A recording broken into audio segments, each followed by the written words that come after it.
noches, ¿me escuchan? Sí, ya, vamos a aplaudirte de que ya estamos al fin conectados. Rogelio, ¿cómo estás? Buenas noches. Buenas noches. Bueno, aquí Oye, está. déjame completarles la anécdota con la que empezaste. Híjole, me vas a sacar a balcón. Aquella tarde cuando salimos de el Cine Cosmos, de cubrir el acto de campaña del PDM, nos fuimos a redactar, cada quien a su periódico, uno a Excelsior y otro a Uno Más Uno. Al día siguiente, muy temprano, me llaman de la dirección que me presente con Regino Díaz Redondo, muy amable. Me pregunta, don Rogelio, ¿usted dónde trabaja? Digo, pues aquí, ¿no? Tenía yo poco tiempo de estar trabajando ahí. ¿Y por qué publicó la misma nota en Uno Más Uno? ¿Cómo? Le dije, no, Julio Hernández existe, yo lo vi ayer, pero a ver. Y entonces le pedí que me prestara su teléfono, abrimos el Magnavoz, y Julio Hernández López sí estaba en Uno Más Uno. Y que le pregunto, oye, ¿tú eres Julio Hernández? Sí. Oye, y la nota que publicaste, ¿cómo la hiciste? No, pues es mi nota, es mi crónica y demás. Y Regino solo me veía y escuchaba. El asunto es que eran demasiado parecidas las pinches notitas esas. Sí, pues. Y además no eran notas porque eran una especie de nota cronicada que nos dio por platicarla, pero a los dos sin conocernos. Sí. Eso fue justamente cuando nos conocimos y a partir de ahí. De ahí para el real, como dicen. Otra que también andábamos, de una vez siguiendo las anécdotas, alguna vez andábamos cubriendo cada quien para su diario la Cámara, la entonces Asamblea Legislativa del Distrito Federal, y hubo un receso y Julio preguntó dónde comer y nos fuimos a Garibaldi. Le dije, vente, está cerca, vamos, son 4 cuadras. Y vi al señor reportero Julio Hernández López comerse una birria de Garibaldi. Muy bien. Y luego de la birria de Garibaldi pidió una costilla de Garibaldi y yo nada más veía pasar las tortillas y los refrescos. Pero ahí no terminó el asunto, sino que caminando por Eje Central, yo iba muy ameno platicándole cosas y volteo a verlo y no estaba. Se quedó 5 metros atrás en la esquina de Perú y Eje Central comprando cacahuates japoneses a uno de los vendedores que hay por ahí y se lo seguía comiendo. Yo dije, pero si acabamos de comer. Ese era Julio Hernández cuando lo conocí. Creo que ahora ya no come tanto, ¿verdad? Sigue igual, Rogelio, ¿tú crees? Sigue idéntico. Este Día del Padre debo decirte que quise celebrarlo comiendo una barbacoa muy rica que venden acá en Zapopan, donde estamos pasando el aislamiento pandémico, y por desgracia estaba agotada cuando fuimos luego a otra, tampoco hubo, pero no te creas, la edad cobra factura y ya como menos, esa es la verdad. Rogelio Hernández, pues muchas gracias de verdad por esta... Pues no dijiste el año. ¿El año de qué? No, pues ¿cómo va a decir ese año, Rogelio? ¿Tú sí eres capaz de decir el año? Sí, ¿por qué no? Sí. ¿Qué fue? Pero bueno, es evidente que somos de los veteranos. Así es, eso es lo que está fuera de cualquier discusión. Rogelio, pues se nos ocurrió aquí hacer este programa para preguntarnos, entre muchas cosas, ¿qué es ser periodista? Y tú has sido durante todo este tiempo, aparte de reportero de asuntos políticos, siempre con una atención en movimientos sociales, en partidos políticos, en movimientos de izquierda, has sido además un constante organizador y defensor de los derechos de los periodistas, desde la Unión de Periodistas Democráticos, ahora la Casa de los Periodistas. Pero en el fondo, ¿qué es ser periodista, Rogelio? Hoy en México, ¿qué es ser periodista? Mira, esta es una discusión viejísima por todos lados y sobre todo en estos últimos años tenemos el problema de la irrupción de miles y quizá millones de personas que algunos generosamente les llaman los periodistas tecnológicos. Ajá. Otros menos generosos les llaman periodismo social, quién sabe por qué. Pero a final de cuentas la discusión de qué es ser periodista tiene que partir de las definiciones jurídicas. Uh-huh. Hay una definición nueva, pero muy nueva, de apenas hace unas semanas, aquí en la Ciudad de México. Se acaba de promulgar una ley, lo digo con precisión, fue el 8 de junio de 2020, la Gaceta Oficial y el Diario Oficial de la Federación publicaron la ley que abroga la primera ley donde se definía el periodista en México, que era la Ley del Secreto Profesional. Se abroga esa y se crea otra que se llama la Ley del Secreto Profesional y Cláusula de Conciencia para el ejercicio periodístico en la Ciudad de México. Bueno, ¿qué tiene de espectacular esta? Tiene estas dos precisiones. Primera, separa a los medios de comunicación. A ver, me refiero un poco antes.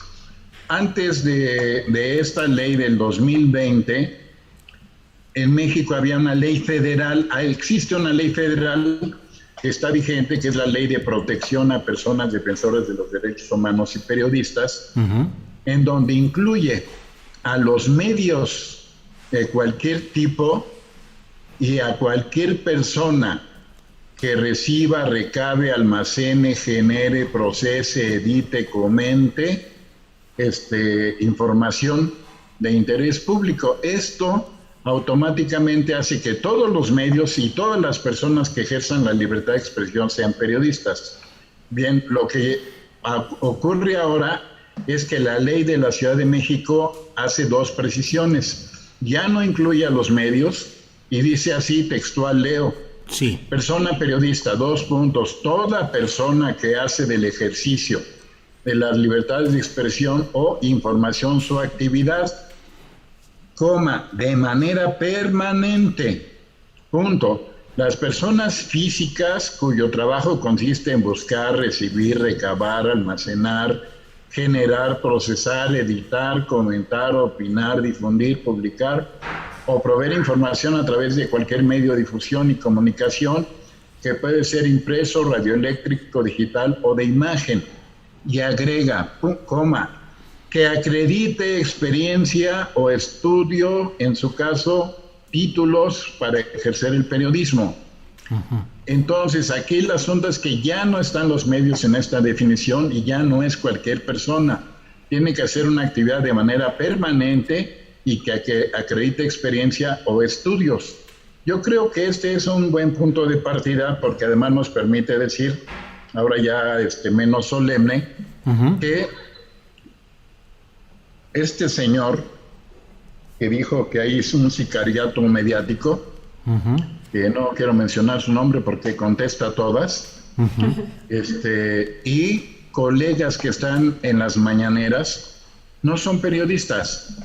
En todo caso, según esta nueva ley de la Ciudad de México, son colaboradores periodísticos como son Ricardo Rafael, como son los investigadores del Colegio de México,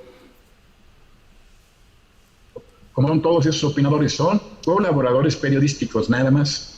En el caso de los periodistas, si no se dedican de manera permanente, si no tienen la experiencia suficiente para acreditar conocimientos, habilidades, aquí me han asesorado muy bien una pedagoga que manda en mi casa, uh-huh, que dice, saber hacer, querer hacer y poder hacer, si no, no eres profesional.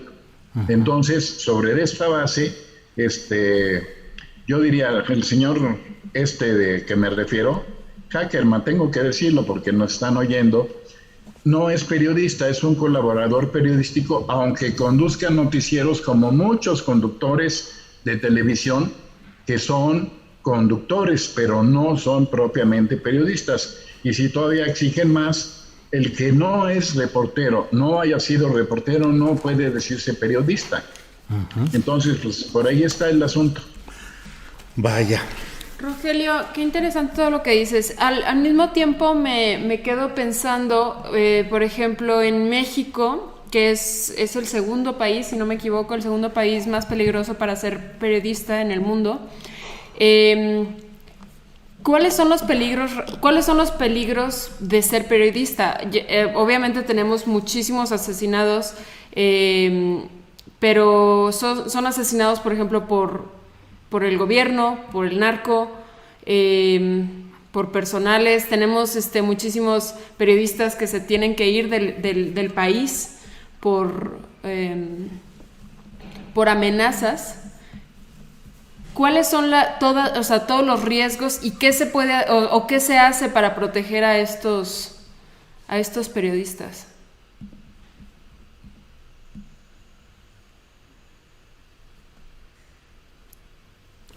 Rogelio, por favor. Espérate. A ver, ¿ahora ya me escuchan? Ya. Sí, ya te escuchamos. Bien, nosotros hemos podido ser testigos por veteranos que riesgos para el periodismo siempre van a existir, y cuando empezamos nosotros a reportear, los existían, solo que no había instancias que repercutieran esos riesgos, ni dónde quejarnos, ni dónde ampararnos. Los riesgos que corremos hoy, el recuento puede ser relativamente fácil. Los riesgos que tenemos, el panorama que tenemos los periodistas hoy en México es bastante difícil. Les hago un listado muy rápido. Sí, adelante. Las circunstancias en que nos encontramos hoy, se ha desvalorizado, se ha devaluado mucho ser periodista profesional. Ajá. Uno, las precariedades normales para trabajar, pero que se dramatizaron por los cierres de casi 4,000 plazas de empleo. Son dos problemas concretos. Los más vulnerables, es decir, la gente que tiene menos defensas, menos fortalezas, se enfrentan a agresiones verbales, a agresiones físicas, a asesinatos, como ustedes saben, que por cierto en México todavía no hay quien documente bien, porque hay distintas metodologías, pero los menos dicen que son 15 asesinados en lo que va de este gobierno federal, y algunos otros decimos hasta 28 personas, no solo reporteros, sino también comunicadores de las radios comunitarias y demás. Otro de los problemas que tenemos hoy es el ruido mediático en las redes sociales por las desinformaciones intencionales, las noticias falsas, los comentarios sin sustento, ruido que apabulla en serio al periodismo y a los periodistas profesionales. Otro problema que tenemos es la antipatía social. Mucho hemos comentado que en otros países, cuando se agreden a periodistas, ¿se acuerdan ustedes de aquella épica que sufrió en Francia la revista Charlie Hebdo, que al día siguiente de la agresión que sufrieron, en por lo menos 5 ciudades de Francia hubo manifestaciones masivas, de veras masivas, de ciudadanos. Aquí al principio, cuando nos empezaron a matar, que no hace mucho, estamos hablando de 1984, ha ido creciendo geométricamente la cantidad. Muy poca gente es la que nos apoya. Tenemos un desprestigio, un demérito social dificilísimo, porque no nos aprecian, porque nos confunden con empresas. Y es otro problema que tenemos, que son las empresas las que se controlan la información para hacer la libertad de empresa, de prensa, y que machucan la libertad de expresión, la libertad de prensa que debería ser de servicio social. Pero además está estas ambigüedades en la definición jurídica que les decía yo, que existen no solamente en las convenciones internacionales, porque protegen a todos la libertad de expresión y protegen a los periodistas, salvo esta que les refiero de junio de 2020. ¿Qué hay para protegernos? Oficialmente existe un mecanismo de protección federal desde 2012, que por cierto empujamos entre casi todos los periodistas veteranos para que se creara. Algo así como 11 leyes de protección en los estados con mecanismos que funcionan muy mal o casi no funcionan, existe una Fiscalía Federal de Protección a la Libertad de Expresión, existen 12 fiscalías estatales para la protección, y aún así el promedio de agresiones por mes no baja de 15. Ahora parecen muchas, pero si tomamos en cuenta las que había en 2018-2019, eran alrededor de 43, 44 por semana, entonces de todas maneras no mengua, y el asunto es que todos los organismos de protección federal de carácter no gubernamental internacionales, estoy hablando de artículo 19 de Reporteros Sin Fronteras, el Comité de Protección a Periodistas, metodologías diferentes y tienen agendas políticas diferentes para estar insistiendo solamente que los gobiernos son los que tienen que resolver el problema de la protección, cuando somos los mismos periodistas los que deberíamos de empezar por hacer esta labor. Bien. Claro, muchas gracias. ¿México en qué sentido está preparado a nivel internacional para dar un periodismo distinto? Y hago esta pregunta tan amplia y tan vaga, utilizando la palabra distinto, para que tú nos comentes o nos eduques y puedas rellenar esta palabra de decir qué es distinto, moderno y deseado, y nosotros a nivel internacional en qué nivel o estándar estamos.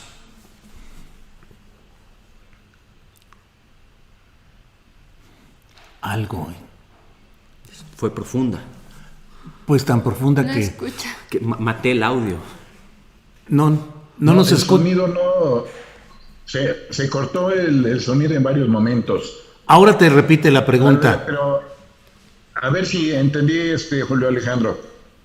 Si entendí, hablando de calidad del periodismo y qué tan preparados estamos para hacer periodismo profesional, ¿sería por ahí el sentido? Y México, o los mexicanos, ¿en qué nivel estamos en comparación del periodismo de calidad internacional? No, mira, yo creo dos cosas que seguramente me van a rebatir los colegas que después nos escuchen o quieran platicar.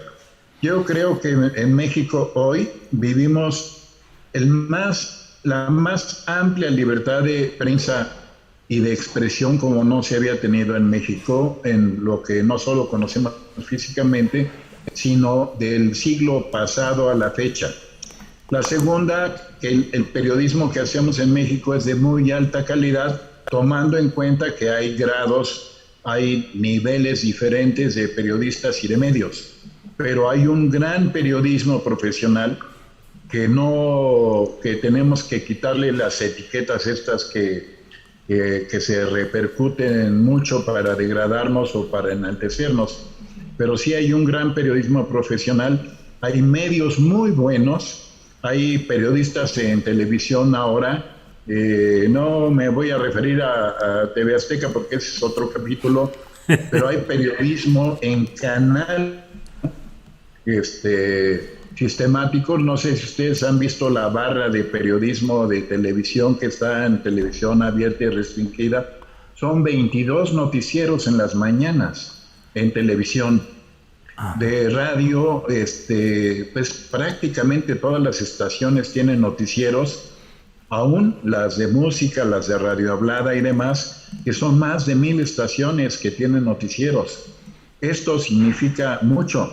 Pero además los impresos, en contra de la evolución histórica que hay en el mundo, los impresos en México no disminuyen, a pesar de que ya tienen 2 años que se acabó aquella gran masa de publicidad que daba el gobierno federal y que se está reduciendo en los gobiernos estatales. O sea, los impresos no disminuyen, y no solo eso, nos enteramos que el país está abriendo su edición para México, nos enteramos que, por ejemplo, ahora Eje Central está haciendo un ejercicio diario de reportes de COVID, y que hay otros 2 periódicos que han abierto patrocinio de políticos en la Ciudad de México, que están ahí y trabajan periodistas. Yo creo que hay un buen nivel de profesionalidad, pero si nos queremos referir a casos muy específicos, todo el sexenio pasado hubo casos de investigación de periodistas que fueron bastante notables. Los que más conocemos son los de investigación de Aristegui, pero todos los medios grandes, es decir, Reforma, El Universal, Excelsior, Milenio, todos tenían grupos de investigación, periodistas de investigación específicos, haciendo también investigaciones. Es decir, no es cierto cuando alguien dice que el promedio general es de mediocridad, no lo es. Yo creo que hay una gran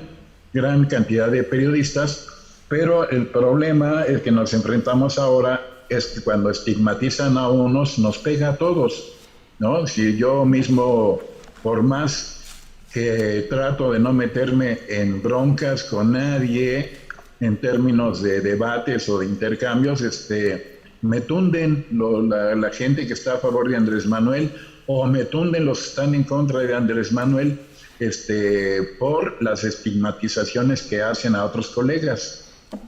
Sí, Rogelio, pues realmente agradecemos mucho toda esta oportunidad de asomarnos a este mundo del periodismo que hemos compartido, en este caso específicamente tú y yo, como muchos otros reporteros que hemos aprendido a hacer la nota, a hacer un reportaje, a hacer esas notas cronicadas que hacíamos para tratar de poner un poco de mayor acento en ciertos asuntos sin la formalidad de la nota rígida, y que era una manera de tratar de colar a los jefes de redacción o a los jefes de información algo diferente a lo que tal vez querrían que fuese muy seco o muy rígido en ese sentido. Cierro esta plática, si me lo permites, Rogelio, preguntándote ¿qué tanto las medidas de este gobierno, de este gobierno federal, alentando que los medios deban vivir con sus propios recursos, es decir, menos publicidad oficial por un lado, y por otra, una abundancia de información del gobierno federal en las conferencias mañaneras, en las conferencias nocturnas sobre salud, ha habido también de la secretaria de Economía, en fin? Te quiero preguntar, ¿el ejercicio periodístico en este tramo te parece que ha sido mejorado, que se ha avanzado, o siguen los mismos problemas estructurales con medios convencionales que no han cambiado y que están al acecho para tratar de que no avancen eventuales mejorías?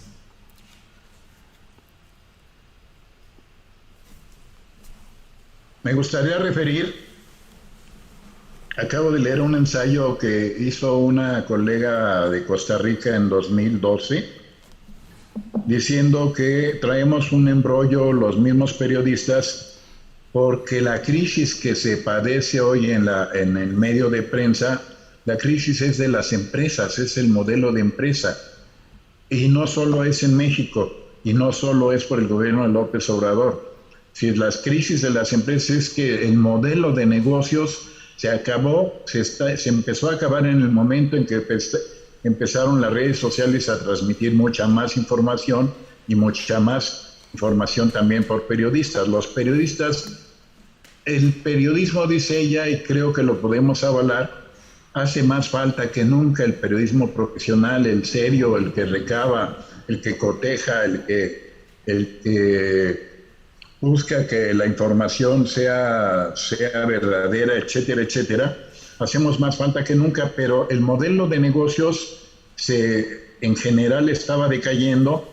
Ustedes saben que varios están intentando recuperarse por la vía de la internet, pero para México le echó otro granito de arena ese retiro, que por cierto no es mucho lo que ha retirado, Si de lo que le aprobaron en 2019 al gobierno de López Obrador, el Congreso, de que iba a ser de 2.400 millones de pesos, ahora nos enteramos que está casi en 3.000 millones de pesos lo que gastó en 2019, y de esos el 22% se lo llevan las grandes televisoras, ¿no? Y de ahí hay otros 18 empresas que se llevan entre todas casi el 60%, estas 20 se llevan casi el 60%, y el otro sí se repartió en muchísimos más, algo así como 1.600 esa publicidad federal, y ese mismo esquema se reparte como si fuera copia en los gobiernos de los estados. Yo creo que sí tenemos que seguir pugnando, y ahora estoy hablando para un gran intento, un intento muy serio de el periodismo, cómo tiene que ser para lo que sigue del futuro del periodismo. Uh-huh. Si tiene que ser por las redes sociales, combinando periodismo profesional, informando a la gente como debe de ser, buscando las 3 fases del periodismo como nosotros lo conocemos, que es información, que es opinión y que es análisis. Y uh-huh. Si esto está en redes sociales, en experimentos como el de Julio Astillero, uh-huh. Como es en Aristegui Informa, como son en otras plataformas que ya conocemos también, que no tienen radio o televisión, pero tienen información visual en redes sociales, como sin embargo La Silla Rota y demás. Yo creo que por ahí es el modelo, y se acaba, lo que va a acabarse es ese tipo de periodismo lucrativo que nos incautó la información para la gente y que ha hecho que tengamos problemas hoy tan severos con tantos medios de información, y no podemos informarle a toda la población de Chiapas el asunto de la pandemia, y siguen creyendo las mentiras que circulan por ahí, ¿no? Claro. Bien, pues Rogelio, muchas gracias por esta oportunidad de contar con tu opinión, con tu experiencia, con tu conocimiento y diría yo con tu pasión de siempre por el periodismo y por los periodistas como gremio y como ejercicio profesional y de vida. Gracias, Rogelio, buenas noches. Gracias a ustedes, les mandan. Se congeló el saludo, nos mandan saludos. Muy cordiales aquí de casa ya para ustedes 4. Igual. Igualmente. Igual. Ángeles envía saludos, Sol Ángel y Julio Alejandro y un servidor. Gracias, Rogelio. Gracias, hasta luego.